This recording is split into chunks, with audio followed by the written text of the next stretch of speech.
avec cette deuxième table ronde.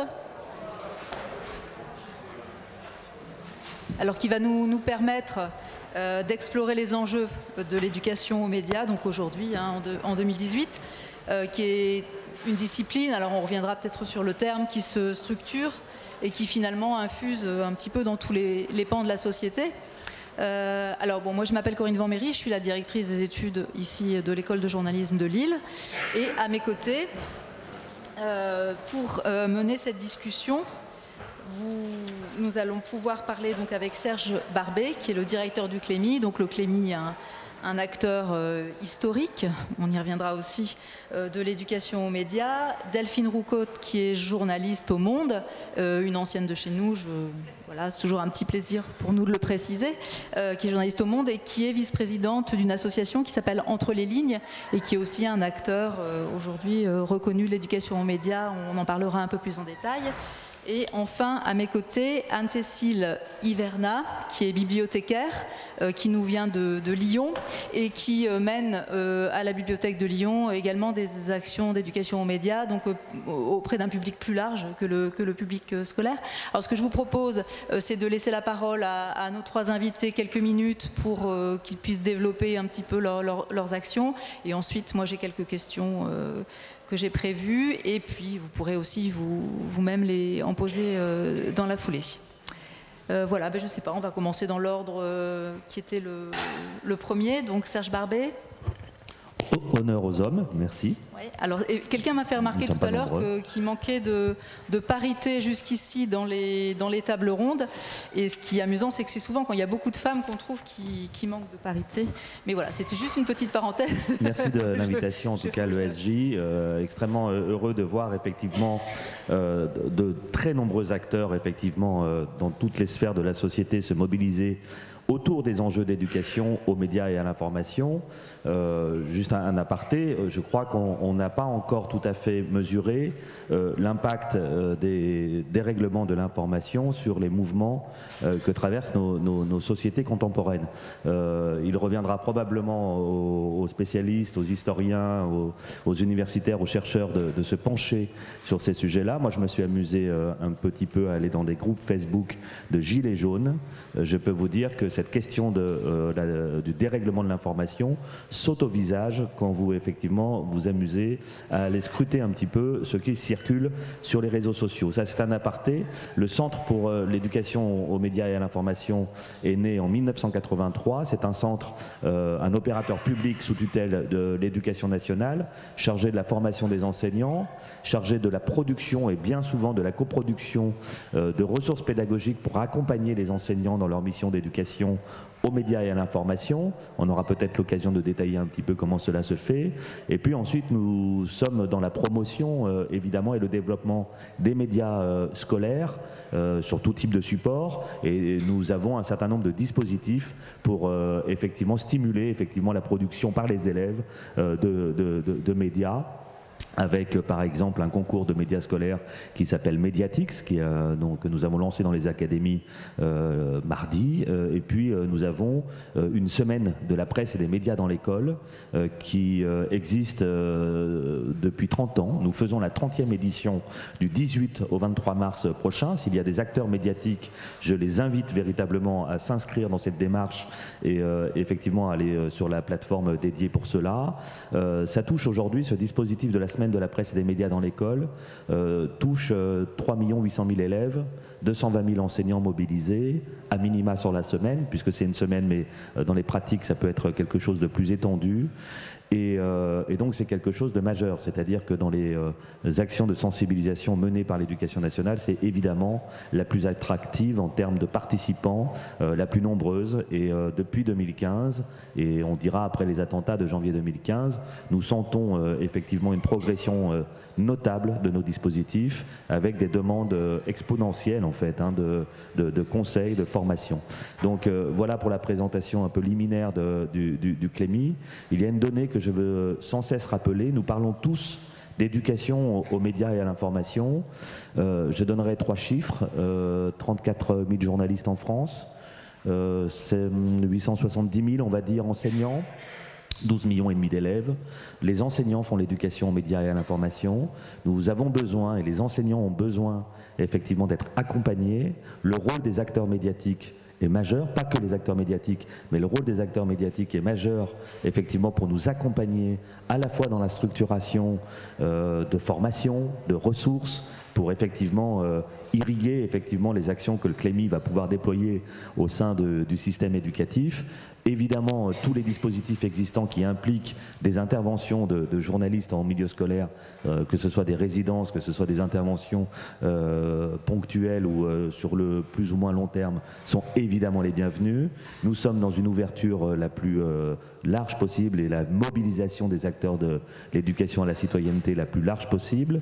Évidemment, l'ouverture aux bibliothèques, aux médiathèques qui ont beaucoup d'expérience dans ce domaine de l'éducation aux médias est fondamentale.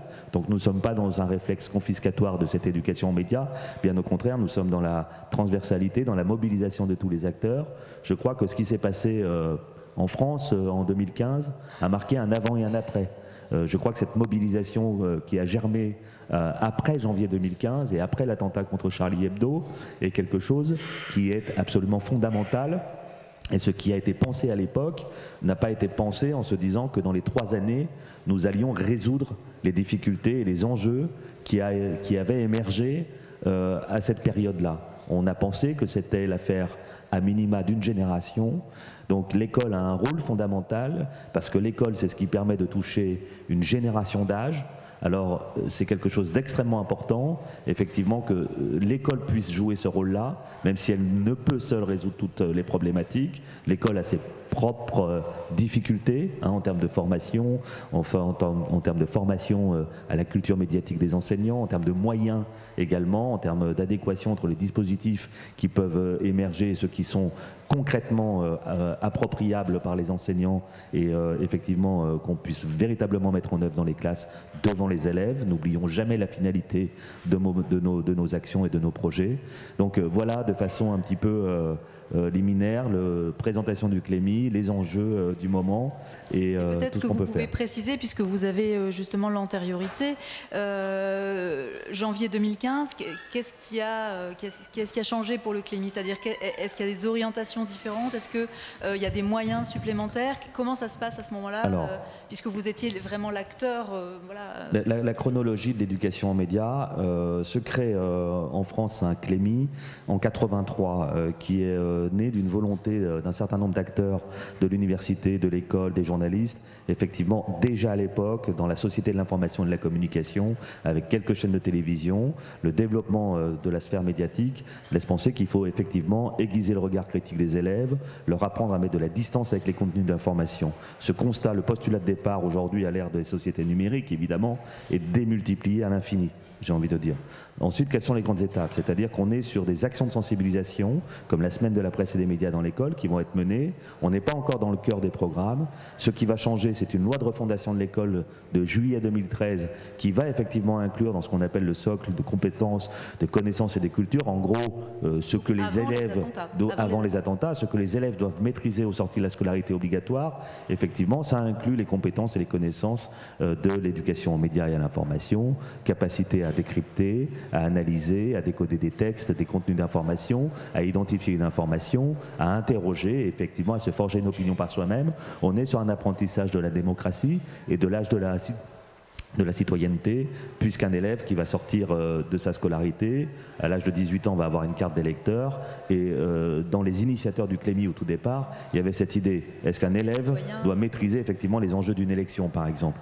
Ce qui va changer avec janvier 2015, c'est que dans la grande mobilisation de l'école et de ses partenaires pour les valeurs de la République, cette nécessité d'une éducation aux médias et à l'information massifiée va ressortir. Et depuis janvier 2015 d'ailleurs, à de multiples reprises, le politique, le législateur ne va cesser, et il continue de le faire, de s'interroger sur la façon dont on peut effectivement rendre cette éducation aux médias et à l'information, puisqu'on est dans le renforcement du sens critique des élèves, effectivement, va s'interroger sur la façon dont il peut se déployer, dont cette éducation peut se déployer concrètement. Si je prends le 23 février 2018, quand le Premier ministre présente le plan de prévention de la radicalisation, le plan national, et tout de suite il y a 10 mesures, il y a 60 mesures, il y en a 10 qui concernent l'éducation, et sur les 10 qui concernent l'éducation, les prioritaires touchent à l'éducation, aux médias et à l'information, et là on a un Premier ministre avec tout son gouvernement à côté de lui qui dit « nous allons systématiser l'éducation aux médias et à l'information ». Alors qu'est-ce que ça signifie? Ça signifie effectivement qu'on ressent bien le besoin urgent aujourd'hui, compte tenu de l'évolution des pratiques informationnelles, des outils, etc., d'avoir une mobilisation de l'école et de tous ses partenaires, ça on le voit. Maintenant concrètement, effectivement, il faut le faire à l'échelle d'un système éducatif qui depuis une dizaine d'années se réforme en profondeur dans ses programmes, dans ses fonctionnements pour essayer d'inclure tant bien que mal effectivement ces problématiques de l'éducation aux médias et à l'information. On pourrait parler par exemple actuellement de la réforme du bac et des programmes du lycée. Ce qui est très intéressant quand on les décrypte et on les analyse, c'est de voir effectivement que ces sujets-là sont concrètement aujourd'hui intégrés et inclus dans la réflexion de ceux qui font les programmes. Au collège, c'est un peu plus compliqué parce qu'il y avait une réforme effectivement des programmes en 2015 du collège qui était extrêmement lourde, mais qui impliquait concrètement qu'on puisse effectivement aborder au travers de ce qu'on appelait les EPI, les enseignements pédagogiques interdisciplinaires. Il y en avait un qui était totalement dédié à l'EMI, à l'éducation aux médias, et on voit bien que là, effectivement, à l'alternance, au moment du changement de gouvernement, il y a eu une parole pour dire, bon, il y a des choses qui sont plutôt optionnelles dans ce nouveau format, il y a eu beaucoup de difficultés dans la mise en œuvre, donc le collège aujourd'hui, il est un peu laissé, on va dire, dans ses pratiques de façon un peu empirique, soit parce qu'on a des équipes qui vont être très très volontaristes, voilà. Mais concrètement, on voit bien que le système éducatif, si on fait un pas de côté, cherche s'interroge et cherche à mettre en œuvre concrètement cette éducation aux médias qui n'est pas simplement d'un point de vue d'un apprentissage de la citoyenneté et d'un point de vue préventif, mais qui est aussi dans un rôle majeur de l'école, de former aux compétences et aux connaissances du XXIe siècle sur les sujets du numérique. C'est-à-dire que vous avez tous entendu l'élément de langage et la petite phrase « on ne connaît pas 70% des métiers qui auront lieu demain ». Mais bien sûr, si on ne s'interroge pas sur la fonction de ce que sera un data scientist demain, ses capacités à analyser les données, les journalistes évidemment sont totalement traversés par ces enjeux-là. Enfin, je veux dire, si on prend les Panama Papers ou d'autres enquêtes sur les links, on voit bien que si on n'a pas cette compétence à analyser ce genre de données, on n'est pas dans le journalisme d'Albert Londres. Je veux dire, voilà, donc c'est ça l'évolution. D'accord. Alors Delphine, il y a de plus en plus de journalistes qui ont envie de participer à ces actions, qui vont dans les établissements scolaires, etc. Les journalistes qui travaillent. Je vais vous présenter l'association Entre les lignes, qui correspond vraiment à ce désir, je pense, des journalistes de plus s'investir. Entre les lignes, c'est une association d'aujourd'hui 150 journalistes bénévoles de l'agence France Presse et du Monde. Et aujourd'hui, on va s'ouvrir aux autres titres du groupe Le Monde, dont l'Obs. Voilà pour vous donner un peu une idée. Pour ce qui est de nos activités, nos actions, en fait, on propose aux enseignants et aux enseignantes qui nous contactent d'aller faire des ateliers de 2 heures sur 5 thématiques dans les classes. Donc, pour vous donner une idée, l'engagement minimal qu'on demande à nos journalistes, c'est de faire au moins 2 interventions dans l'année dans la même classe, pour que ce ne soit pas juste un one-shot et que vraiment il y ait un retour et qu'on apprenne un peu plus à, tout simplement, qu'on connaisse un peu mieux les élèves. Donc c'est l'initiative de l'enseignant au départ qui vous contacte? Oui. Pour faire un peu, juste expliquer dans quel contexte on se situe, l'association elle existe depuis 2010. Mais en effet, 2015 a été un moment vraiment un tournant en fait pour l'association, puisque c'est le moment où l'AFP, les journalistes de l'AFP en fait ont vraiment voulu s'investir dans l'association. Il y a eu énormément de bénévoles qui sont arrivés à ce moment-là.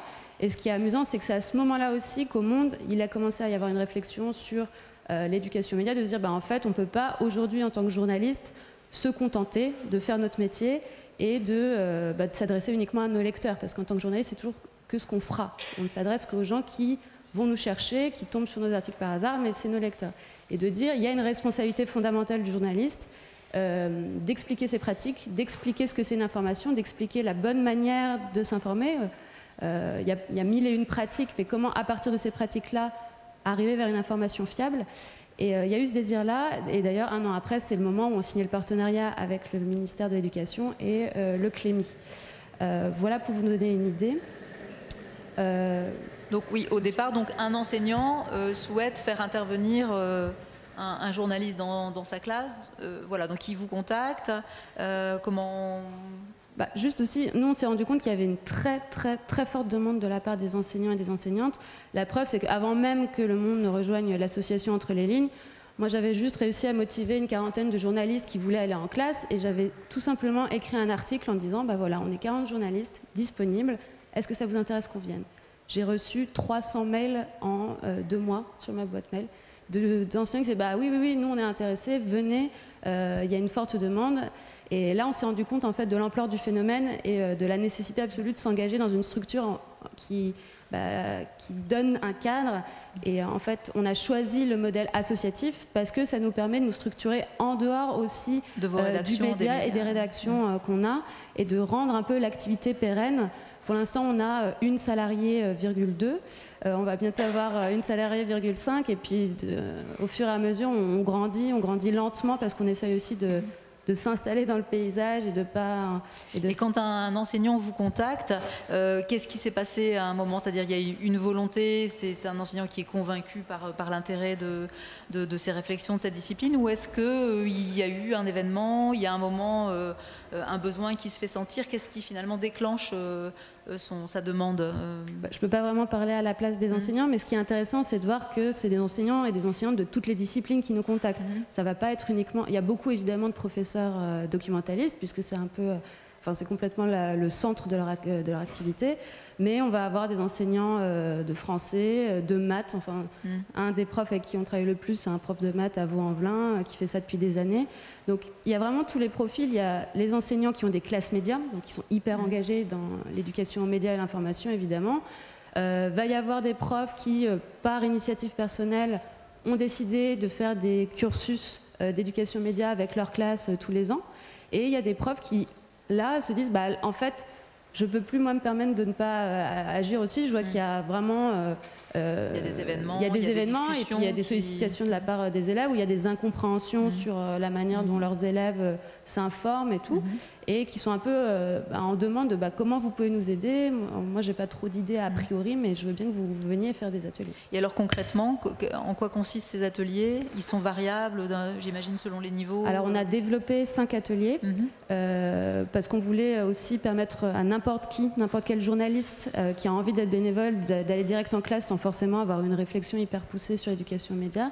Donc les 5 ateliers qu'on a développés pour l'instant, c'est hiérarchie de l'info et pluralisme des médias, les fausses informations sur Internet, les fake news, etc. évidemment. Un atelier sur la caricature qui marche extrêmement bien avec les élèves, puisqu'on leur fait faire des caricatures après leur avoir expliqué les limites de la liberté d'expression et ce qu'elle nous permet de dire et de ne pas dire. On a un atelier sur le détournement des images, un atelier sur la conférence de presse fictive. C'est l'atelier le plus interactif qu'on ait, où en fait, nous, professionnels de l'info et avec l'enseignant, on se met en situation, un jeu de rôle en fait. On apprend aux élèves aussi à poser les bonnes questions pour obtenir les bonnes informations. Et je crois que j'ai dit les 5, si j'en ai oublié un. Ouais, je pense qu'on est à 5. D'accord. Anne-Cécile. Donc, alors, à la bibliothèque. Alors à la bibliothèque de Lyon, on fait de l'éducation aux médias. J'aime pas bien ce terme pour les bibliothèques, même si je préférerais celui de médiation à l'information. On fait ça depuis le début des années 2010, petitement, et ça va croissant pour s'installer aujourd'hui dans un cycle vraiment pérenne. Et à l'origine, en 2010, il y avait... Quelle réflexion? Ça venait plutôt de collègues, moi en l'occurrence, parce que je m'occupe d'un espace documentaire qui est vraiment tourné vers l'actualité, qui s'appelle le département société, où on a les collections de politique, de sociologie, d'économie, de gestion d'entreprise, les collections concernant les médias aussi, et je m'occupe de tout ce qui est presse d'information générale, qui est offerte dans un espace de la bibliothèque, où on a à peu près 200 titres qui sont proposés, proposé. Et avec le développement notamment des MOOC, on a une politique très volontariste d'acquisition pour proposer un maximum de titres à chaque fois qu'il en paraissait un, pour faire découvrir aussi de nouvelles formes de narration, montrer que le journaliste, c'est pas que un événement qui est traité en images, en une brève, mais que c'est aussi sur du long cours, qu'on peut raconter aussi l'actualité à travers la BD, à travers du récit. Voilà. Donc il y avait cette démarche-là, parce qu'on n'oublie pas qu'on est une bibliothèque, donc l'éducation aux médias, elle passe aussi par la proposition de collections qui sont très très riches, pluralistes, c'est la mission des bibliothèques, et ça s'est inscrit dans les textes, que ce soit les textes nationaux ou internationaux concernant la bibliothèque. On a une mission effectivement aussi d'éducation, c'est aussi dans les textes, et ça fait partie de l'ADN des bibliothèques, et on s'est rendu compte notamment du scepticisme des lecteurs par rapport à l'information qui leur était proposée, avec des retours réguliers quand on leur propose de prendre tel ou tel journal ou revue. Donc une vraie défiance par rapport à la profession, par rapport à la manière dont est produite l'info. Ce qu'on entend sur les politiques, tous pourris, on l'entendait pratiquement aussi sur les journalistes. Et un manque aussi les gens restent dans leur bulle informationnelle, hein, que ce soit sur les réseaux sociaux ou sur Internet, ou que ce soit face à une presse papier, c'est-à-dire qu'ils vont toujours vers le même journal, et ils ont aussi une difficulté à aller rencontrer une information qui dérange un petit peu. Donc face à ces constats, et puis par rapport aussi aux errances de nos usagers devant l'infobésité, puisqu'effectivement toujours plus d'infos, je ne sais pas où la prendre, est-ce que c'est sur le papier, est-ce que c'est sur Internet, quand je fais une recherche Google, je suis complètement perdue. Donc nous, on s'adresse vraiment à tous les publics, là c'est pas des enfants, hein, c'est surtout dans mon espace, c'est surtout des adultes. Eh bien forcément il a fallu mettre des choses en place. Donc petitement au départ, effectivement, avec quelques ateliers. Alors on a commencé dans bibliothèque à faire des ateliers pour chercher une information, et là c'était plus des ateliers pour trouver l'information, une petite nuance quand même dans la démarche, à savoir effectivement hiérarchiser aussi l'information qu'on peut trouver sur notre catalogue, mais aussi sur Internet, etc. Des ateliers aussi de découverte donc, de nos pour les collections. jeunes, pour les enfants ou tout public? Alors tout public.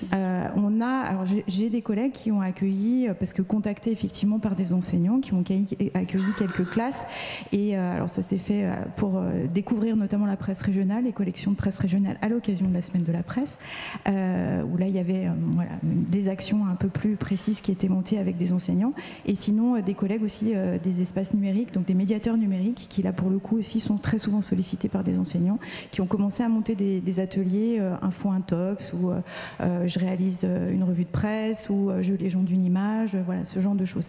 Et du coup, fort de cette petite expérience, et puis aussi au regard de ce qu'on pouvait rencontrer, donc des remarques des usagers, des professeurs, tout ça, on a décidé de développer un peu ça. Et ce qui a été vraiment déclencheur, alors, on avait fait des ateliers aussi adultes avec une association étudiante qui s'appelle Esprit Critique, qui est située à Lyon 2. Et quand on a vu faire les intervenants, on s'est dit, mais ça en fait c'est le boulot des bibliothécaires, quoi, ce travail de médiation, de décryptage de l'information. Nous on connaît les contenus, on a une lecture quand même avisée de l'information, parce que notre métier c'est justement de chercher l'information pour pouvoir la proposer aux usagers. On était nous-mêmes dans une démarche de production de contenu, puisque la Bibliothèque municipale de Lyon a créé un webzine qui s'appelle l'Influx, le magazine qui agite les neurones, où là on fait plus de la médiation documentaire, mais parfois des bibliothécaires se permettent d'avoir aussi, de proposer un avis plus sur des films, des romans, etc. Mais parfois on traite aussi de sujets d'actualité. Moi l'année dernière par exemple, j'avais fait, après les événements Nutella, j'avais fait un article sur justement rapport de classe et rapport de consommation. Donc voilà, parfois on se met aussi dans cette peau-là. Donc pourquoi pas ne pas nous lancer aussi à faire vraiment de l'éducation aux médias. Et ce qui a vraiment renforcé aussi cela, c'est un événement culturel qu'on a lancé en 2016-2017 qui s'appelait Démocratie, rêver, penser, agir ensemble, juste avant les élections présidentielles. Donc c'était un enjeu fort. C'était aussi pour faire un peu de l'advocacy des bibliothèques et montrer que les bibliothèques sont un enjeu politique, tout comme l'information, un enjeu politique et démocratique démocratique. La bibliothèque est un lieu politique à mon sens. Et du coup, là, forcément, l'information avait une place importante et il y avait un volet de notre événement qui était la fabrique de l'information. Et ça a très très bien marché. Là, on a rencontré, pour le coup, là, on a travaillé avec des classes, on a accueilli plus d'une trentaine de classes. J'expliquerai après pourquoi on a décidé de ne pas continuer avec les enseignants, non pas parce qu'on les aime pas, on aimerait vraiment travailler plus souvent avec eux, mais il y a une question de moyens. Et puis, effectivement, on n'était pas dans des cycles d'apprentissage, c'était plutôt des one-shots, donc on était un petit peu mal à l'aise avec ce dispositif-là.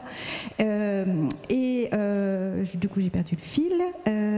Donc, on a travaillé aussi avec beaucoup de journalistes, on a accueilli des classes, on a travaillé avec notamment des partenaires locaux, que ce soit Lyon Bondy Blog, Rue 89 Lyon, mais aussi toute l'équipe de We Report, qui est un collectif de journalistes. Donc tisser des liens très forts avec donc ces partenaires locaux. Et là, on a rencontré un écho formidable de la part des usagers qui nous ont dit il faut continuer, on a besoin de ça. C'était en quelle année? Ça, c'était en 2016-2017. On a terminé en mars 2017. Et du coup, après, on s'est dit ce cycle, il faut qu'on le pérennise. Et aujourd'hui, c'est à peu près entre 30 et 40 actions chaque année. Alors essentiellement, ça c'est inscrit dans les activités. Ça c'est inscrit, voilà, ça c'est inscrit dans le. C'est ainsi qu'on retrouve. On a un magazine culturel de bibliothèque qui s'appelle Topo et donc chaque numéro comporte son programme, donc la fabrique de l'info. Et on essaye d'être un peu tous azimuts. Enfin, je pourrais le décrire plus précisément. Alors après. Là pour le coup, ça n'est plus uniquement destiné à un public scolaire. Non, c'est vraiment tout public. C'est le public qu'on accueille dans nos bibliothèques. D'accord. Et donc il y a un travail de médiation, j'imagine, par rapport à ce public, comment vous les intéressez? Ça dépend des actions, puisque donc on a, je crois que voilà, j'ai proposé une petite slide. On a quatre axes où on demande effectivement aux usagers de se mettre dans des postures un peu différentes à chaque fois. On a un axe qui est plutôt découvrir, échanger, écouter. Découvrir donc des médias, c'est effectivement proposer une rencontre avec des collections. Alors on a par exemple un petit truc qui s'appelle 10 revues en 30 minutes. Donc pendant 30 minutes, des collègues bibliothécaires de tous les services, même ceux des services internes qui aiment une revue et qui ont envie d'en parler, ou qui détestent une revue et qui ont envie de dire pourquoi, s'expriment pendant 3 minutes. Et c'est l'occasion donc de faire découvrir la pluralité des titres qui existent, de parler aussi des modèles économiques de certains titres, parce que parfois on parle de titres qui disparaissent. Là, dernièrement, on a parlé de la revue Barré, qui est une revue stéphanoise qui malheureusement n'a pas perduré parce que c'est difficile aussi de monter une revue, d'écrire, d'être journaliste. Donc c'est l'occasion aussi d'échanger avec les lecteurs sur ces sujets-là. On fait la même chose avec 10 médias web. Alors là, on prend un peu plus de 30 minutes, mais c'est aussi l'occasion de montrer une autre façon de produire de la presse, que ce soit des pure players, que ce soit des médias en ligne qui viennent de la presse traditionnelle, que ce soit des médias participatifs, des médias engagés. Donc c'est aussi l'occasion de parler de certains sites de réinformation ou désinformation. Voilà pour ces petites présentations adossées vraiment à nos collections. Et puis aussi écouter et échanger en rencontrant des journalistes. Donc ça c'est l'objet des rendez-vous médias, parce qu'on s'est rendu compte que le bibliothécaire il peut pas tout faire tout seul et qu'à un moment donné il faut donner la main aussi aux journalistes qui sont des témoins, qui peuvent parler de leur métier, de problèmes donc déontologiques, éthiques, etc. Ou aussi à des experts observateurs des médias.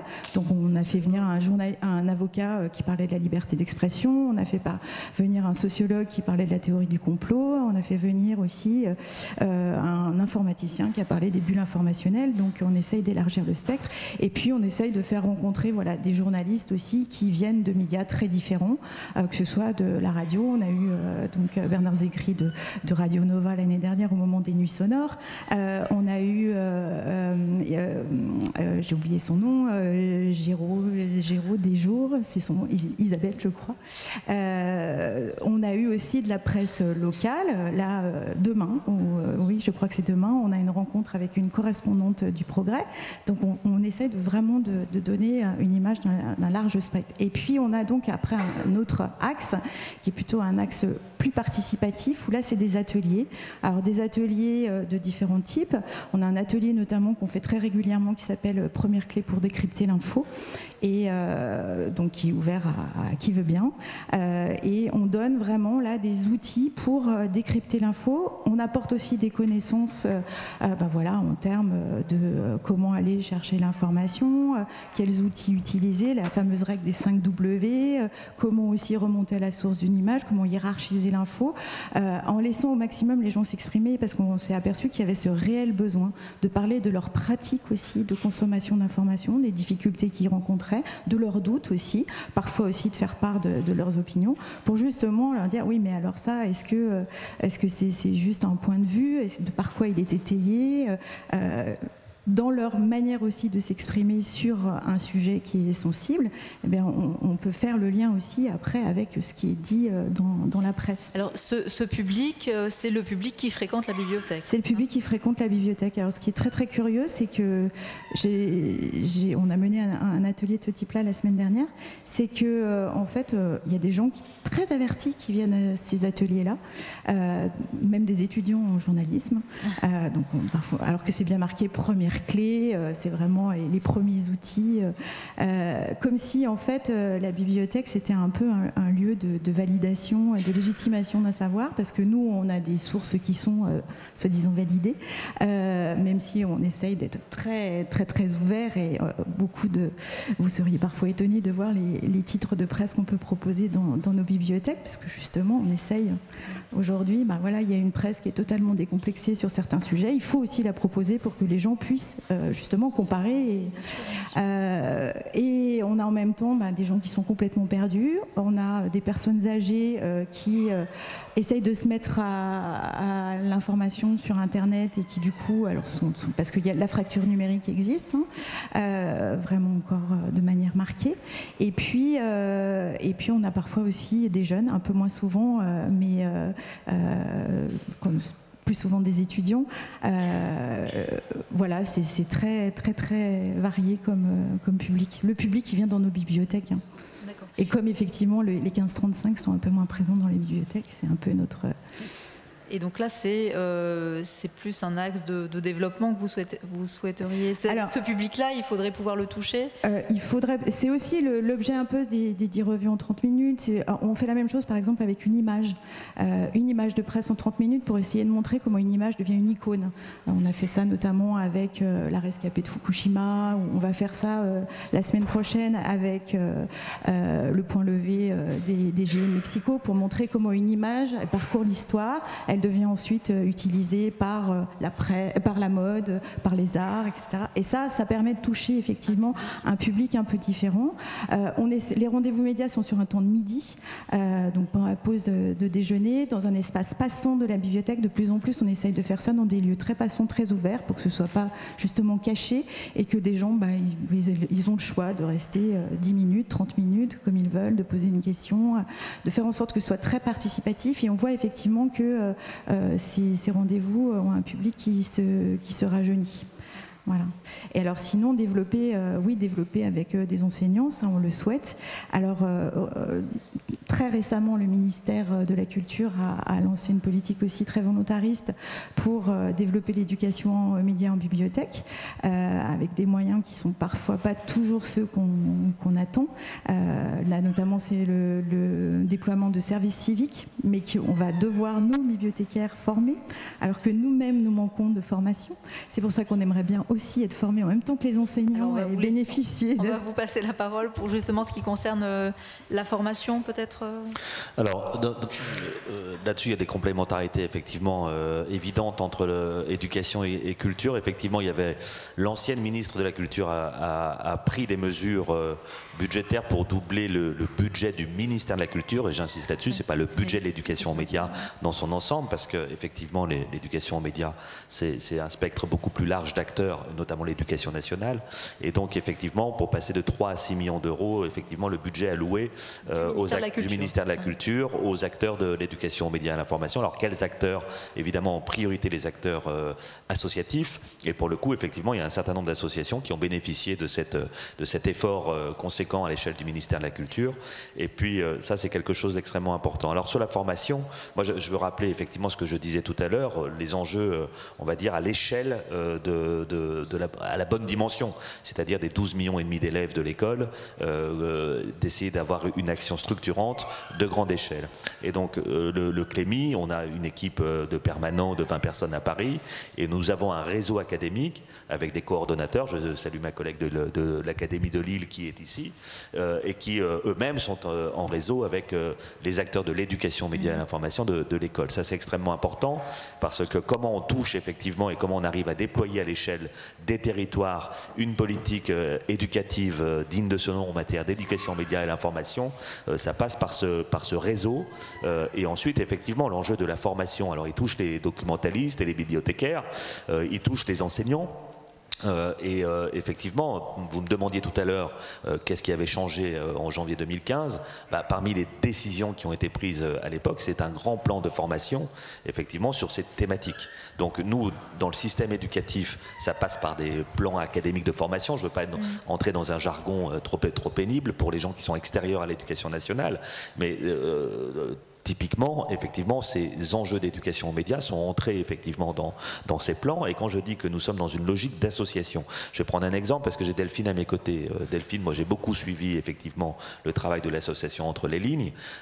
Et récemment, nous avions un séminaire de nos coordonnateurs académiques du Clémy, et j'avais une immense satisfaction de voir effectivement une demande de nos coordonnateurs de dire face aux acteurs de Entre les lignes, mais il faut que vous puissiez vous inscrire dans ces plans académiques de formation. Donc, en fait, tout l'enjeu, c'est que on peut avoir les meilleures volontés du monde, on peut avoir une vision parfois idéalisée des choses et se dire je vais faire de l'éducation aux médias, mais il faut s'en donner les moyens.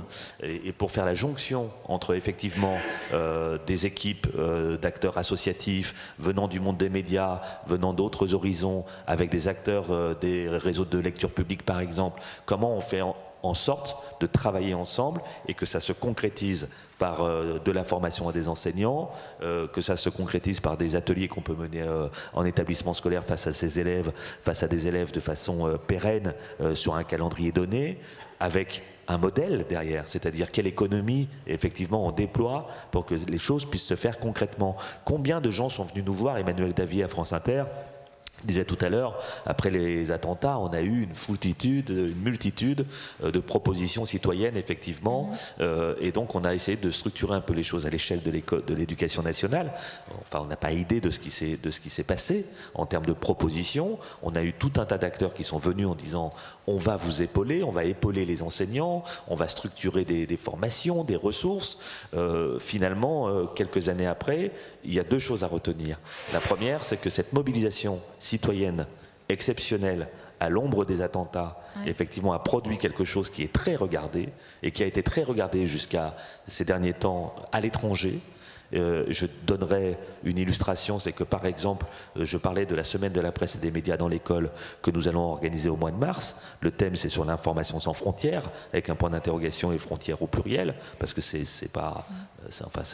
fait sens, mais que la Commission européenne a demandé qu'une telle semaine puisse se produire dans tous les États membres de l'Union. C'est pas rien.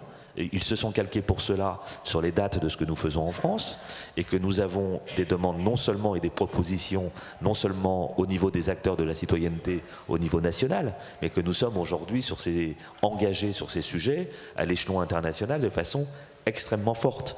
Et donc l'idée, si vous voulez, derrière ça, c'est que ça traduit effectivement une nécessité, une prise de conscience collective des enjeux citoyens et démocratiques pour l'avenir. Voilà, donc l'enjeu de formation, je dirais, il est fondamental parce que de la même manière que le tissu associatif ne peut pas s'improviser en disant je veux intervenir à l'école, mais si on ne s'en donne pas les moyens, on n'y arrive pas. Entre les lignes, typiquement, c'est un modèle dont je parle souvent parce que ils se sont donné les moyens intelligemment d'avoir un modèle économique qui, à l'arrivée, fait que les journalistes qui vont intervenir ne vont pas avoir à payer sur leurs propres deniers pour pouvoir tenir un engagement citoyen qui les anime. C'est extrêmement important.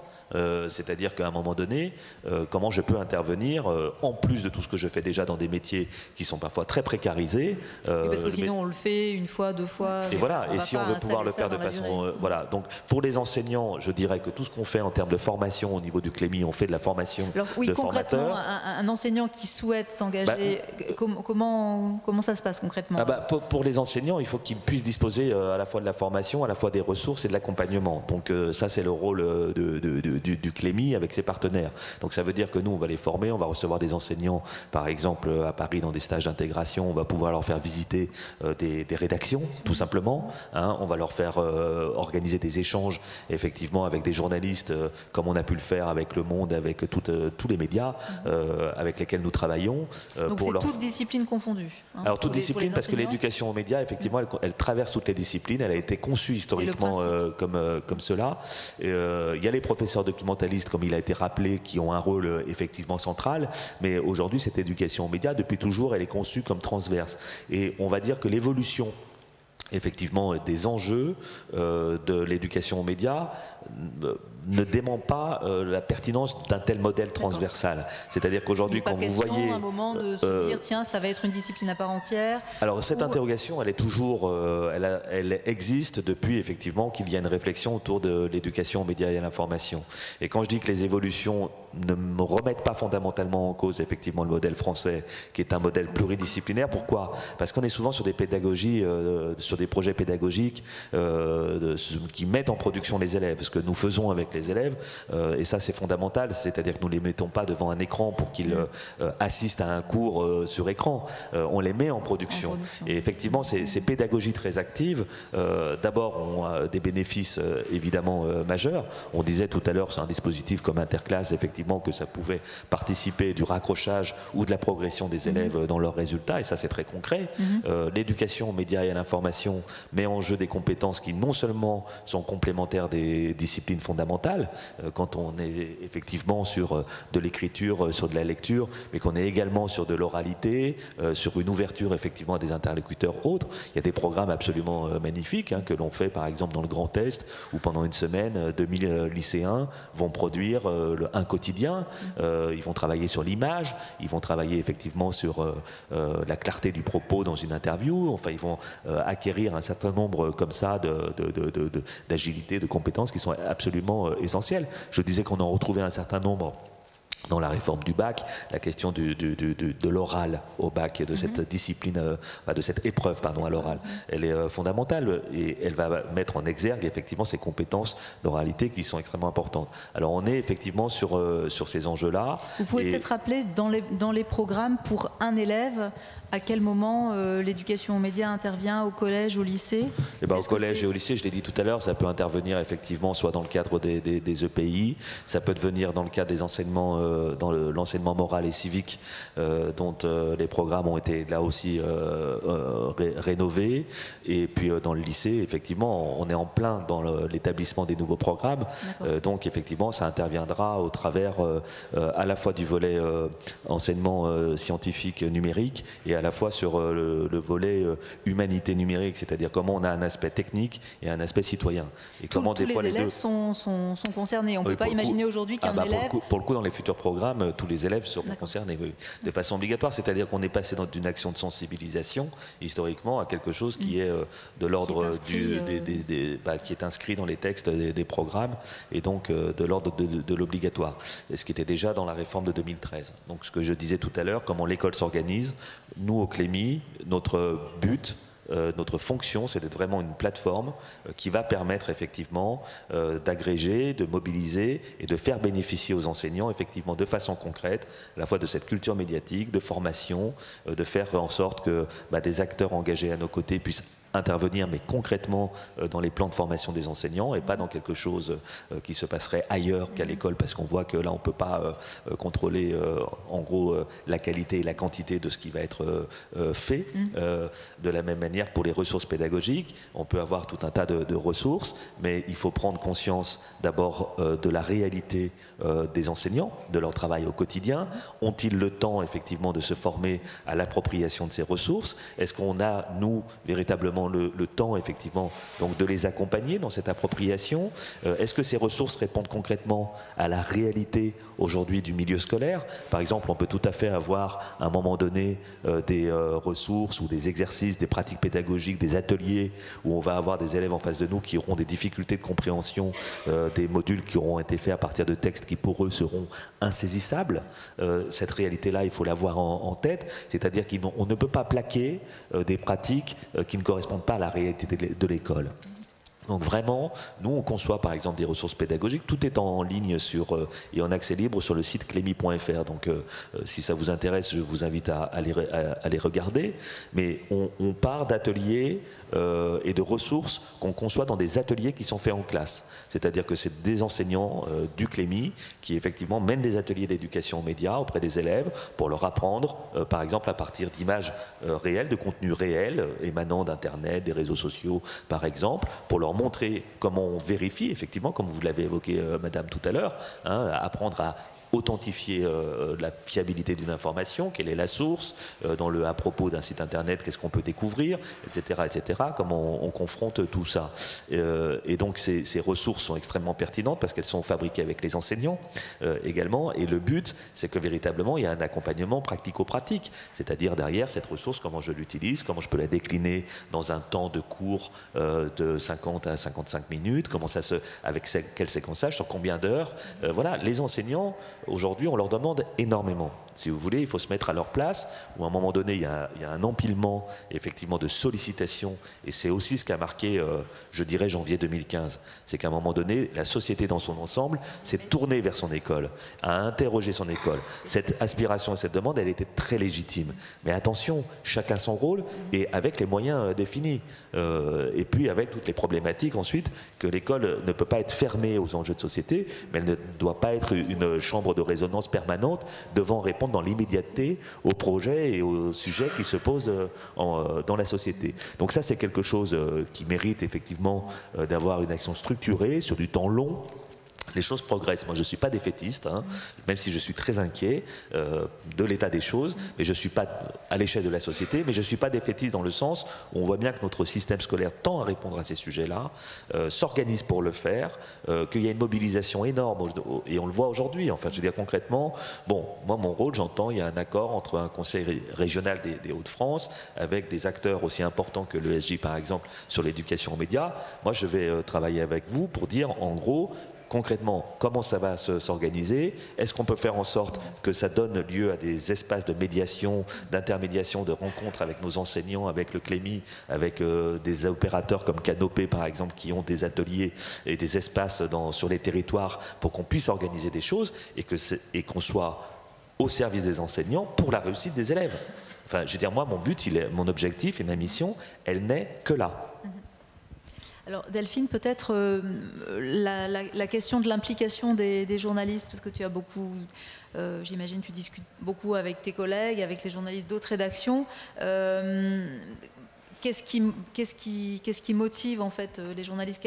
Qu'est-ce qui les amène à un moment à vous contacter en disant bah voilà, moi je voudrais aussi être bénévole, je voudrais voilà, quelle prise de conscience? Est-ce que c'est lié à ce qu'on entend aussi, à ce qu'on voit, à ce que vivent les journalistes sur le terrain, avec cette suspicion, parfois un peu plus que de la suspicion?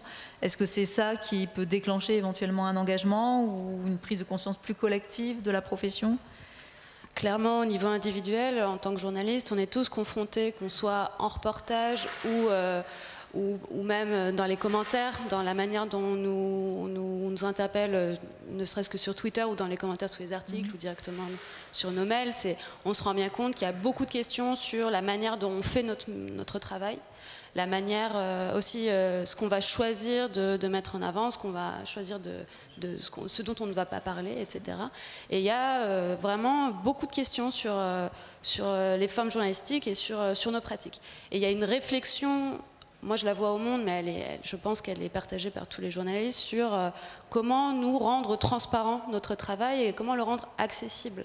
Montrer que les médias, puisque à chaque fois qu'on nous interviewe, on parle des médias en général, sans forcément cibler tel ou tel média, c'est plus, on est face à une impression générale et pas forcément à une réflexion et une analyse sur la couverture médiatique de tel ou tel média. Et du coup, il y a vraiment cette idée de dire, bon, bah maintenant, on peut pas, on parlait de bulle tout à l'heure, on ne peut pas nous rester dans notre bulle et continuer la ligne droite sans se poser de questions. On est forcément obligé de réfléchir, à nos pratiques. À partir du moment où on doit expliquer, ça nous permet, nous, d'expliciter des choses, de dire, ah bah oui, en fait, on fait ça, mais c'est complètement débile, on devrait fonctionner plutôt comme ça, etc.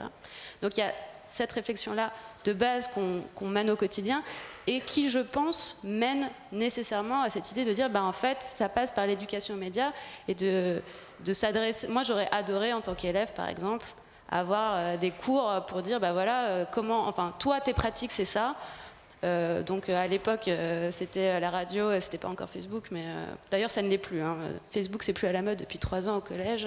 Faut arrêter de parler de Facebook aux collégiens, aux lycéens.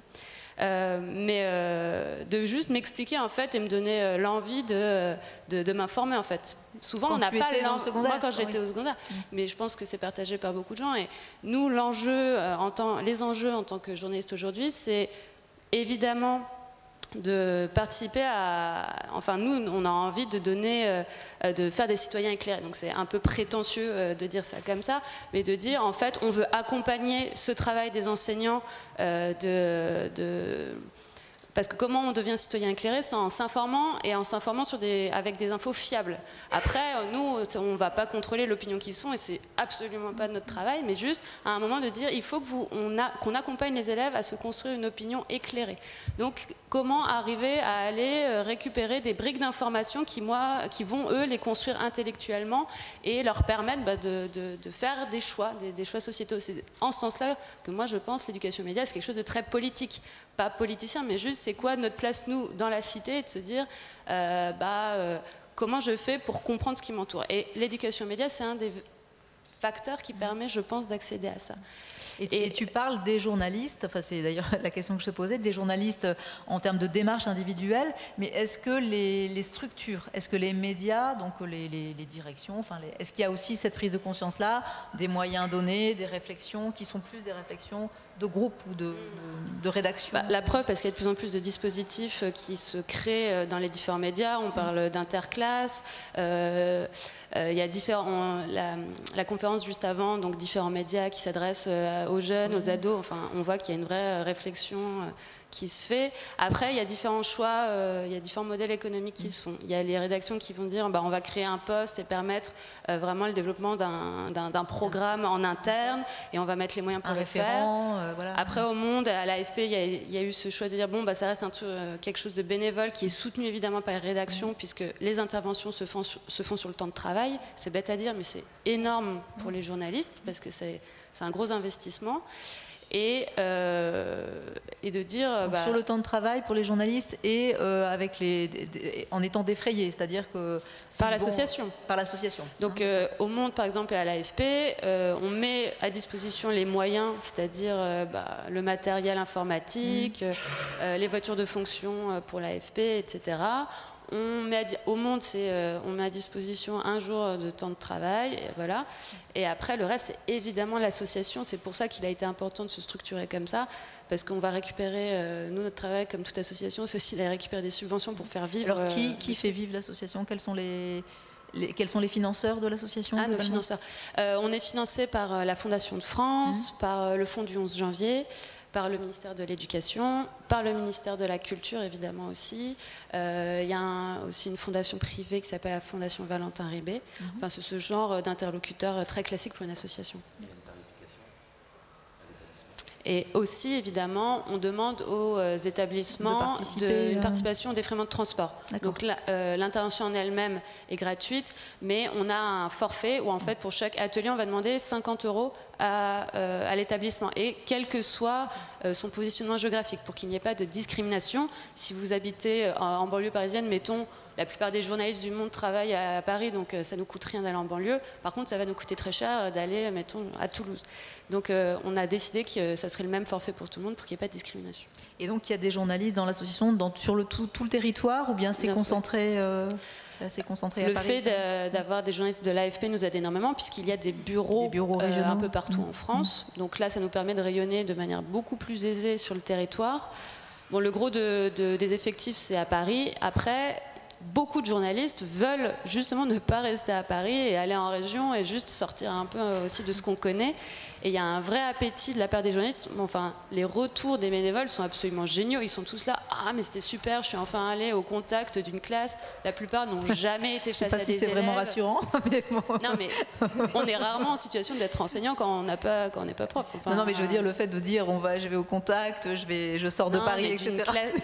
Non, mais d'une classe de 30 élèves. Enfin, je veux dire, pour ceux qui l'ont jamais fait, c'est pas évident. Hein. Comment ?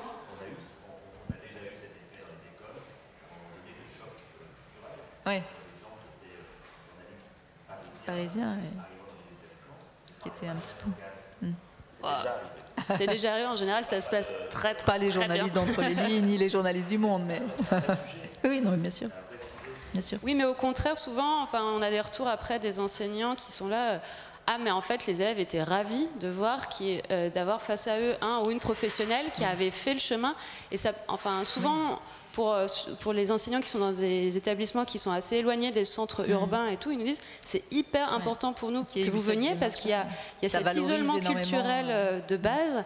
Et en fait, votre venue permet aussi de désenclaver un peu et de dire, en fait, il y a des gens qui viennent jusqu'à vous et qui sont intéressés par vous, élèves. Et en fait, c'est hyper valorisant aussi pour la classe, quoi. Même pour nos publics, alors qu'on est dans une grande ville. Voilà. Alors, est-ce qu'il y a des questions dans la salle pour nos invités? Oui? Alors, je pense que je vais passer mon micro. Alors, je ne suis pas payé par l'ESJ pour poser une question à chaque atelier. Alors, c'est pas vraiment une question, c'est un partage d'expérience comme tout à l'heure. J'ai 42 ans, donc j'interviens dans quelques classes sur sollicitation de professeurs depuis une bonne vingtaine d'années en tant que journaliste. Au début, je trouvais que ça se passait très très bien, c'était plutôt facile. Ces derniers temps, je trouve que c'est beaucoup plus compliqué. Et c'est pour ça que quand on me sollicite, je refuse de plus en plus, parce que je pense qu'on est arrivé à une période où effectivement intervenir pour un journaliste devant une classe, ça peut plus se faire comme avant. Vous l'avez dit, hein, mais c'est ce que j'ai ressenti. Notamment devant des collégiens où la parole est plus libérée. Avant, je pense qu'ils étaient plus sages, ils en pensaient pas moins, mais ils ne le disaient pas. Maintenant, ils interpellent.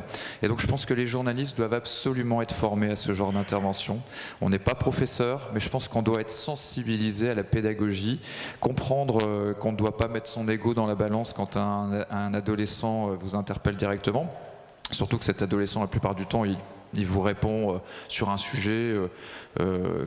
Enfin, il répond, c'est ce que les parents pensent, hein, généralement. Enfin, je fais peut-être un raccourci, mais on répète ce que les parents pensent. Et quand on est journaliste et qu'on n'est pas prêt, on peut être pas bouleversé, mais enfin, on peut être déstabilisé. L'ego peut en prendre un coup. Et je pense qu'il faut vraiment être prêt à ce genre de choses. Moi, je me suis aguerri sur le tas. Je pense qu'il y a certains moments, j'ai pas été bon avec d'autres journalistes. Et je pense qu'on peut plus se louper face à des jeunes, en fait. Donc, je crois vraiment qu'il est impératif que les journalistes, moi en tout cas je suis en demande de ça, se professionnalisent, se forment, voire se professionnalisent pour intervenir dans l'éducation aux médias. Donc ça devient urgent, parce que quand on est sollicité par un enseignant, on a envie de dire oui, parce qu'on adore ça, on adore notre métier, on est heureux de partager, mais je crois qu'on ne peut plus le faire comme avant. Et deuxième élément, les rencontres de l'éducation aux médias, c'est pas les rencontres de l'éducation au journalisme. Mais je pense qu'il serait aussi intéressant d'amener devant les étudiants, pour une ouverture au métier, comme vous l'évoquiez monsieur tout à l'heure, sur les différents métiers plus tard, les médias, parfois il y a moins de journalistes dans les médias que de marketeurs, de community managers, etc. Et ça c'est une forte évolution. Et donc peut-être qu'il serait, il y a une piste de réflexion aussi sur, mais est-ce que vous voulez vraiment un journaliste? Est-ce que vous ne voudriez pas un commercial qui va vous expliquer pourquoi, avant de regarder votre vidéo, vous avez une pub, etc., etc. Ça peut être une piste aussi de réflexion, puisqu'on parle beaucoup des journalistes, mais les médias maintenant, il n'y a plus que... Dans l'économie des médias, pardon, il n'y a pas que le journaliste. Sur la question de la formation, je suis d'accord avec vous en fait. On a eu de très fortes demandes de la part des bénévoles d'avoir un peu... des formations de différents types. Alors on avait fait l'année dernière un appel à témoins en disant qu'est-ce que vous aimeriez comme formation, Et cette année, on en a proposé 3 sur la base des demandes. La première, c'était vraiment, tout simplement, c'est quoi les médias et les réseaux sociaux auxquels accèdent les jeunes aujourd'hui. Enfin, pour le coup, le public qu'on vise, c'est-à-dire collégiens et lycéens. Donc là, nous, ça nous aide beaucoup au Monde d'avoir des journalistes qui font partie de la cellule Snapchat, donc qui sont en prise quotidienne, qui reçoivent des snaps directement de leurs lecteurs, qui posent des questions vraiment sans filtre et tout. Ça nous aide énormément. Donc on a fait cette formation-là. On a fait une formation aussi sur l'attitude pédagogique à avoir face à une classe. Parce qu'en effet, quand on est journaliste, on n'est pas prof, et c'est hyper désarçonnant, ce que je disais tout à l'heure, quand on le fait pour la première fois, d'être face à 20, voire 35 élèves qui sont hyper curieux de ce qu'on fait, de ce qu'on dit, et qui posent plein de questions et tout.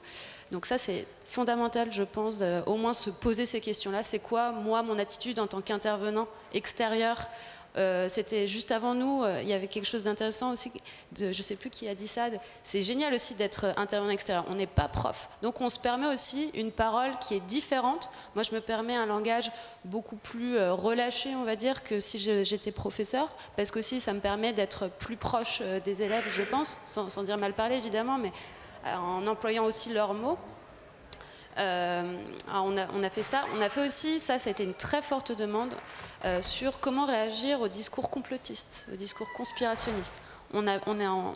Parmi nos bénévoles, c'est vraiment une minorité de gens qui ont été face à des classes totalement complotistes, où quoi qu'on dise, c'était « Ah mais non, mais vous dites n'importe quoi, vous êtes journaliste, vous savez pas de quoi vous parlez, etc. » C'est minoritaire, mais ça existe quand même. Et quand on est face à des classes comme ça, c'est hyper dur de savoir quoi dire, en fait. Et de se dire, on va pas... faut pas vouloir à tout prix dire mais non t'as tort, mais plutôt aller dire à l'élève ou aux élèves qui tiennent ce genre de discours, de dire bah vas-y, essaie de, pourquoi tu penses que tu as raison en fait, quelles sont tes sources, enfin vraiment juste faire le travail journalistique de bah vas-y, explique-moi quel est ton cheminement, qu'est-ce qui te permet d'affirmer une chose pareille. Il y a ça, et puis évidemment une réflexion autour de nos ateliers, qu'est-ce qu'on peut en faire. Et je voudrais juste dire une chose qui est fondamentale pour nous, c'est notre parti pris pédagogique entre les lignes, c'est de partir des pratiques des élèves. On n'arrive pas en disant, bah voilà, moi je suis journaliste, je vais vous apprendre la vie, la bonne manière de s'informer c'est ça, ça n'a aucun sens. Donc on commence tous nos ateliers en disant, bah voilà, et vous, c'est quoi la première chose que vous avez faite sur votre portable en vous réveillant? Vous avez ouvert quelle application? Vous êtes allé sur quel réseau social? Est-ce que vous avez envoyé un texto? Enfin, quels sont vos réflexes? Et des fois aussi de dire, bah, vous avez fait ça, dans votre tête, c'était pas un réflexe d'information, mais en fait, c'en est un, et ça peut le devenir de manière active. Donc voilà, c'est juste aider les collégiens et lycéens auxquels on s'adresse, de dire, bah, ce que vous faites, on ne va pas le juger parce qu'on n'est pas là pour ça, vous faites absolument ce que vous voulez, par contre on va vous aider à le faire de la manière la plus intelligente possible pour enfin obtenir des bonnes informations. Oui, j'aimerais bien compléter puisque on se retrouve avec les mêmes difficultés du côté des bibliothécaires, même si j'ai dit que l'EMI était dans l'ADN un peu des bibliothèques. On est quand même aussi fortement démunis en termes de formation. On se retrouve face à des groupes d'adultes aussi, et notamment qui avancent des théories du complot et pour lesquelles parfois il est difficile justement d'amener un autre point de vue. Donc jusqu'à présent, la formation des bibliothécaires à l'éducation aux médias, ou ce que j'appellerais plutôt des postures EMI, elle était totalement inexistante, ça commence à venir. Le ministère de la Culture, du coup, dans le plan bibliothèque, d'éducation aux médias en bibliothèque, a prévu donc un accompagnement des bibliothécaires. On aimerait bien aussi, voilà, on travaille beaucoup avec les ressources du Clémy, puisqu'ils sont vraiment une mine d'informations, notamment pour monter des ateliers. On aime aussi s'appuyer, voilà, sur les journalistes qui animent de nombreux ateliers aussi chez nous, parce qu'on est aussi sur la pratique du faire, et on pense que sans passer par là, effectivement, il y a des tas de choses qui restent dans les limbes. Donc là, par exemple, on va monter un atelier très prochainement sur un concours de théorie du complot, où on va demander aux gens, alors c'est plutôt une opération en famille, d'imaginer des complots, et des journalistes vont participer et à l'animation de l'atelier et au jury. Mais voilà, pour monter tout ça, nous on n'a que des collègues qui sont volontaires, enthousiastes, très sensibles à ces questions-là, mais qui ne sont pas formés. Et j'ai beaucoup de mal, pour l'instant on est une dizaine d'agents sur un réseau de 450 agents à la bibliothèque municipale de Lyon, à s'être lancés sur le cycle La Fabrique de l'info. Il y en a plein d'autres qui ont envie de faire des choses, mais qui ne se sentent pas du tout légitimes sur ces actions-là. Donc on a vraiment besoin de cet accompagnement, d'une formation, pour justement que ce ne soit pas contre-productif aussi, qu'on fasse de l'éducation aux médias sans savoir la mener, et que du coup derrière, ça fasse chou blanc, quoi. Quand je dis qu'effectivement il y a une mobilisation intense, nous on forme les enseignants et on s'est retrouvé effectivement après 2015 à avoir des sollicitations de plus en plus fortes. Alors, à titre d'information par exemple, on s'est mis à former des jeunes en service civique qui avaient été mobilisés par le ministère de la Culture, et le ministère de la Culture disant ces jeunes en service civique vont aller effectivement dans les bibliothèques monter des ateliers. Moi j'ai dit mais non, parce que il faut savoir ce que c'est un jeune en service civique, et donc effectivement on a passé un deal avec Unicité pour pouvoir en former, et on forme aujourd'hui effectivement des jeunes. Alors c'est utile, puisque moi je retrouve un public jeune, mais je ne suis pas au cœur finalement de ma cible initiale de formation des enseignants. Ensuite, de la même manière, on a travaillé avec des partenaires un peu inédits, notamment via la CAF, le programme Les Promeneurs du Net, par exemple, sur des sujets de prévention de la radicalisation.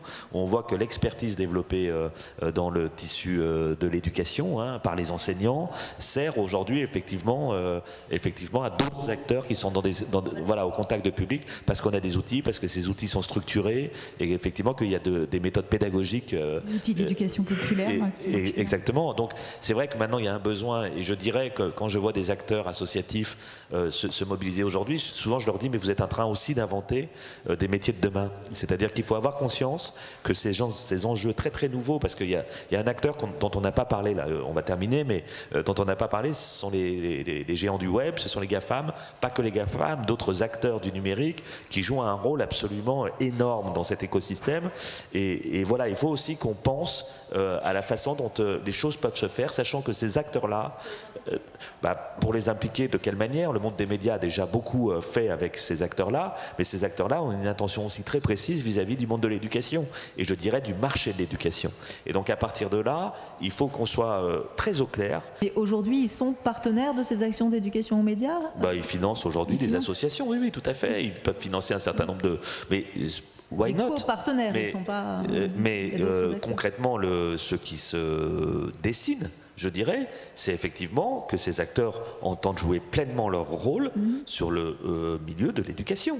Donc ça veut dire que ça va être une structuration de ressources pédagogiques à destination des enseignants fait par ces opérateurs. C'est ça qui est en train de se produire. Donc il faut avoir à la fois la connaissance, discuter avec eux, ça me semble indispensable, parce qu'on ne peut pas être dans une démarche autistique qui viendrait à les oublier et à les mettre de côté pour évacuer les problèmes. Mais il faut savoir se mobiliser, savoir qui on est, quel est notre rôle, là où on peut aller, là où on ne peut pas aller. En termes de stratégie numérique de l'éducation, il y a un mot d'ordre qui est protection au niveau des données. On n'a pas parlé de la question des données, mais l'éducation aux données est un des enjeux fondamentaux de l'éducation aux médias aujourd'hui, et donc nous travaillons à structurer des ressources sur ces sujets-là dans le dossier pédagogique de la semaine de la presse. C'est ça qu'on trouve aujourd'hui, et c'est à ça et à ces thématiques nouvelles aussi que nous travaillons avec les formateurs, avec les coordonnateurs du CLEMI dans toutes les académies, pour être à la page par rapport à tous ces enjeux qui sont dans une évolution en plus qui est fulgurante et qui complexifie aussi effectivement ces apprentissages, ces besoins de... Donc on est vraiment aujourd'hui embarqué sur ces sujets-là. Voilà, je voulais finir là-dessus. On a quelques questions? Allez-y. Oui, je suis Clémence Boulefroid, je travaille pour l'association Carmen, qui est un média participatif situé à Amiens et qui mène notamment des interventions de journalistes et des projets d'éducation aux médias et l'information dans les établissements scolaires. J'interviens peut-être pour apporter un peu d'eau à votre moulin et pour donner un peu une résonance locale à ce que vous dites là, puisqu'en fait, en région Hauts-de-France, nous travaillons depuis plusieurs mois à la structuration d'un réseau des acteurs de l'éducation aux médias et à l'information d'information. Et ce réseau rassemble notamment des chercheurs, des acteurs de l'éducation populaire, des journalistes, des structures socioculturelles. Et l'idée, qui pourrait peut-être répondre à la question de la formation des bibliothécaires et des journalistes, mais aussi à la question de comment faire le lien, là où le Clémy peut-être montre des limites, puisque sur l'Académie d'Amiens, par exemple, on a deux interlocuteurs essentiellement qui ne sont pas à temps plein sur ce poste. Et peut-être aussi pour se dire que effectivement il y a la question de ces enseignants, mais par ailleurs des éducateurs, des animateurs. Donc on travaille aussi en collaboration avec Jeunesse et Sport et avec des structures comme les écoles de travailleurs sociaux, comme la Pradis à Amiens. Voilà, donc en tout cas l'idée est, à travers ce réseau qui s'appelle Hémicycle, petit jeu de mots, eh bien, d'une part, recenser les acteurs en région Hauts-de-France, de repérer les territoires sur lesquels il y aurait des manques, d'une part de formation, d'autre part de structures référentes, et de mettre en place des formations, alors après en partenariat avec le Clémy, Jeunesse et Sport et compagnie, et aussi de pouvoir agir ensemble. Voilà, donc de créer un effet catalyseur à l'échelle de la région Hauts-de-France.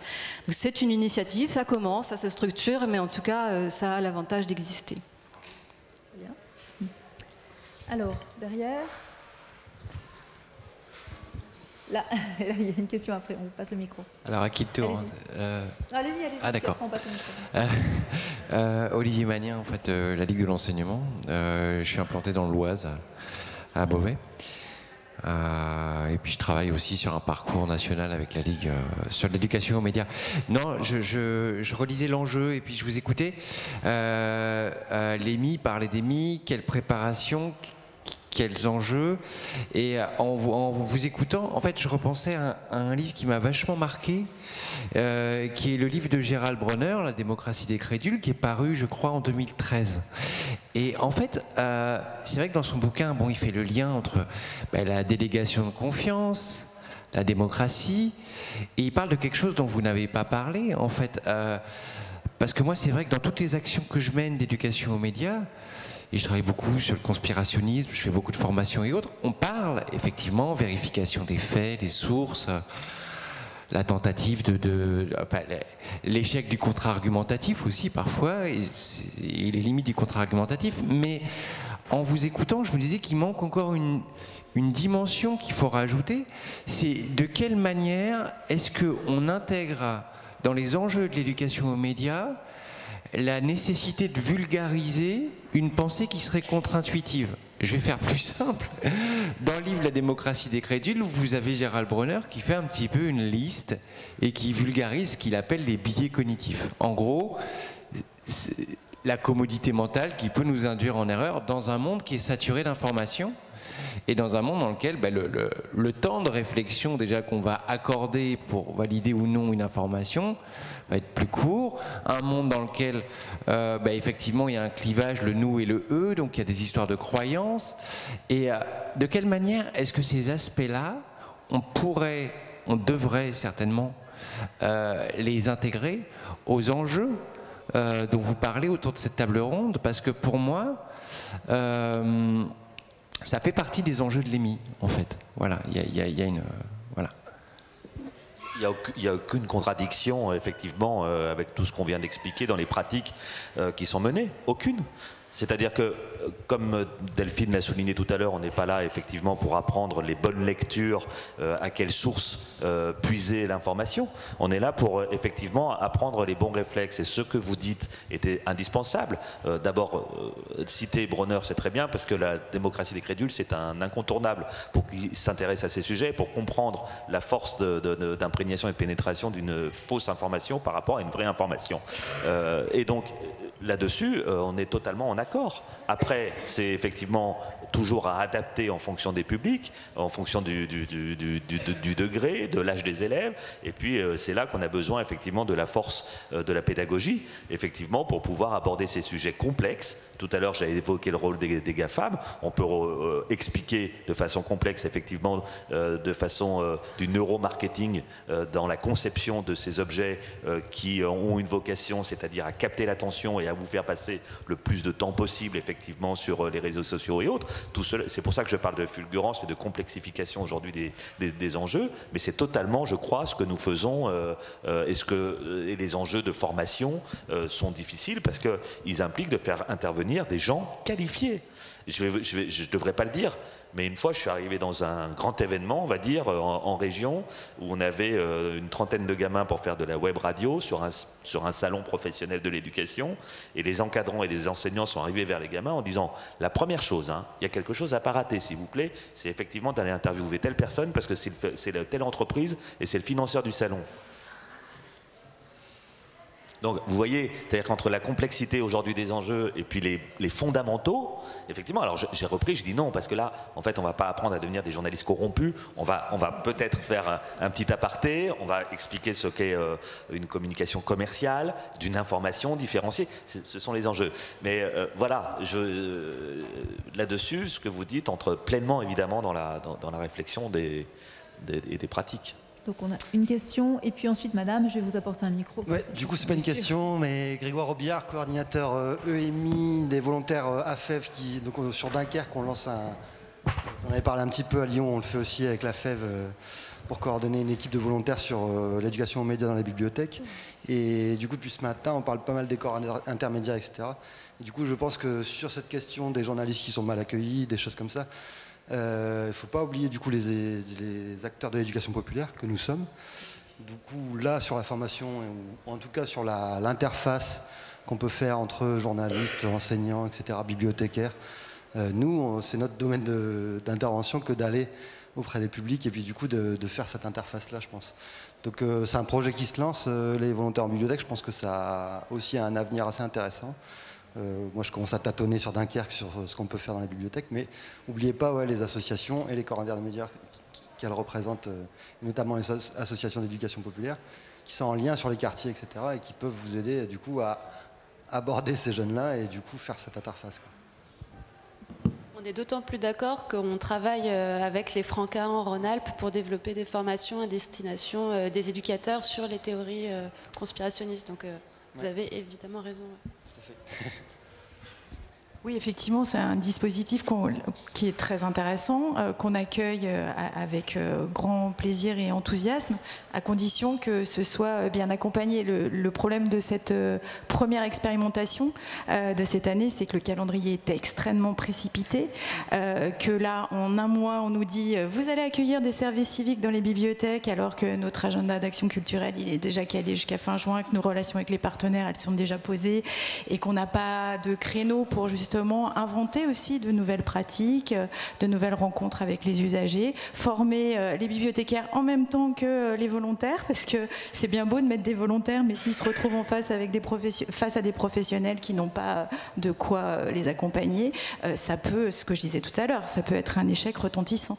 Donc on va partir dans cette opération-là à la Bibliothèque municipale de Lyon. On a rencontré votre collègue Thomas Rigaud de la FEV hier. On a travaillé sur un programme, mais en réduisant la voilure à juste 5 services civiques qu'on va essayer d'accompagner au mieux, de positionner sur des opérations qu'on a déjà, enfin des actions qu'on a déjà l'habitude de mener pour justement faire les choses prudemment et que ce soit réellement efficace, en espérant qu'il y ait une deuxième opération sur 2019-2020 où là on sera préparé à fond et on pourra déployer ça sur l'ensemble de notre territoire de bibliothèque.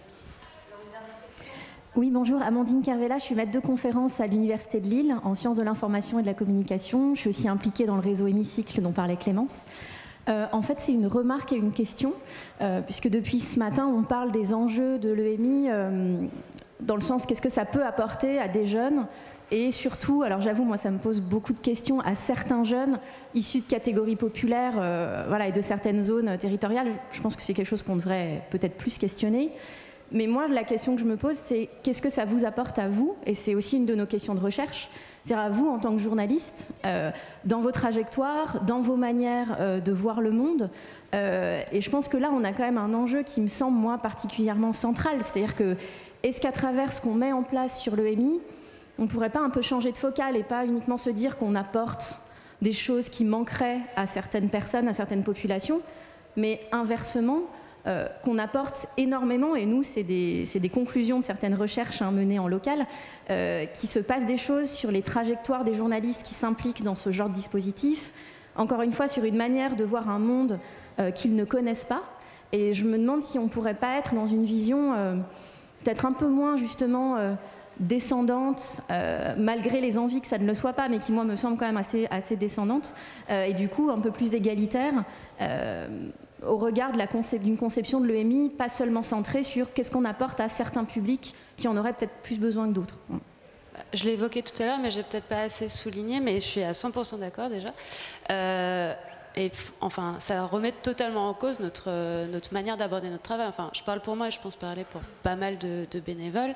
Ça nous oblige à réfléchir à notre métier, à le rendre compréhensible, enfin, et à interroger toutes nos pratiques, puisque enfin, c'est des choses qui sont acquises. À l'ESJ, moi j'ai été étudiante ici, mais de dire... en fait, comment je rends compréhensible et comment j'explique mieux en fait nos logiques et d'où elles viennent en fait. Pourquoi on va faire tel ou tel choix, pourquoi on va mettre en avant tel sujet et moins tel autre. Et c'est un peu, ça nous oblige à bousculer toutes les bases, toutes les bases de notre métier et dire, en fait, on peut faire différemment. Et j'insiste aussi sur la question de la transparence aussi, où moi je vois que on est beaucoup de jeunes bénévoles, puisqu'à la base, moi je suis issue du site web, donc il y a beaucoup de jeunes journalistes issus du web dans l'association, où on est cette génération aussi qui porte énormément le discours, notamment au Monde, j'imagine que c'est vrai dans d'autres médias, de dire en fait on peut plus se contenter de faire nos trucs sans l'expliquer. Et ça c'est quelque chose qui bouscule beaucoup la profession. Et en ce sens-là, évidemment, être au contact soit des élèves, soit on fait aussi des interventions en bibliothèque auprès d'un public. En l'occurrence, moi, quand je l'ai fait, c'était essentiellement des retraités. En fait, ce sont les mêmes questions qui parviennent, quelles que soient les catégories d'âge.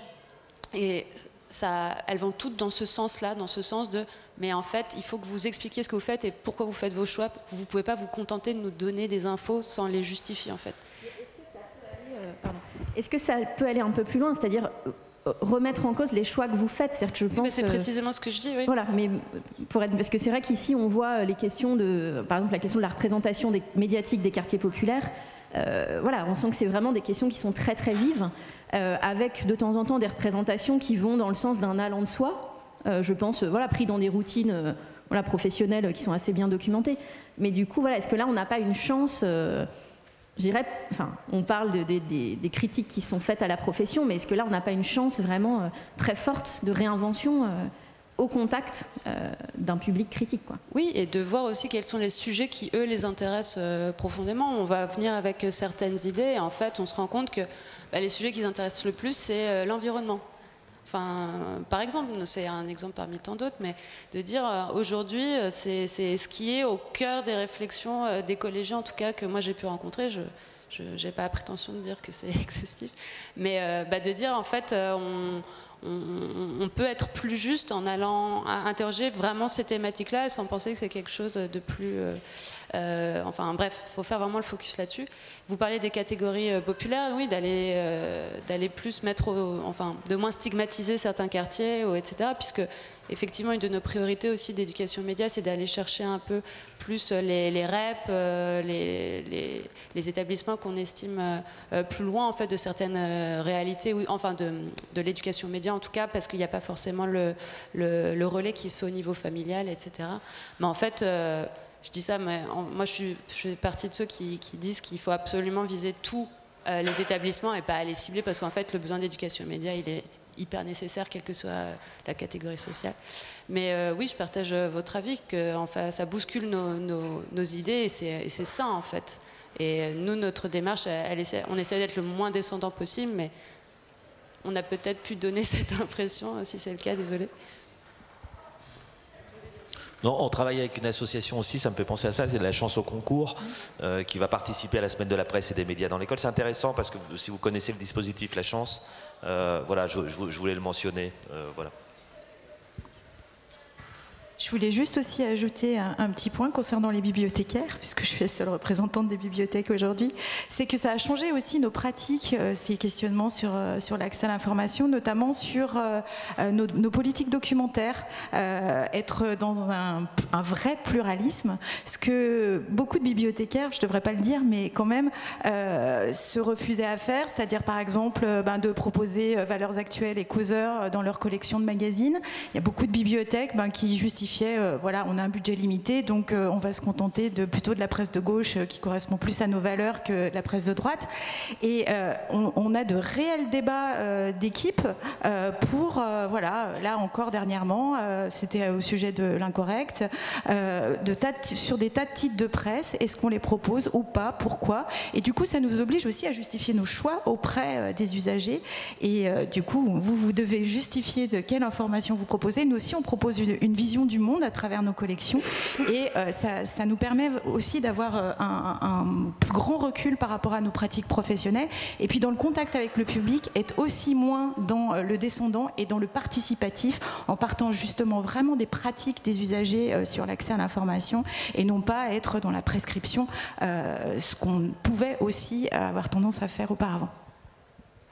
C'est vrai que l'éducation aux médias fait aussi partie d'une réflexion plus globale, notamment, voilà, on parle beaucoup aussi de diversité concernant les rédactions, le recrutement dans les écoles de journalisme et plus généralement la composition sociologique des rédactions, etc. Ce sont d'autres réflexions, mais effectivement tout ça est un peu lié puisqu'il y a cet échange.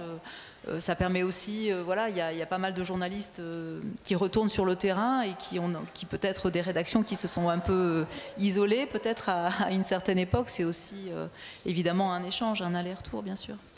Juste pour une équation là-dessus, c'est qu'en fait il y a un risque actuellement, c'est-à-dire que on vit ça actuellement, c'est-à-dire que véritablement la responsabilité sociale en matière d'éducation des acteurs de la presse et des médias devient indispensable.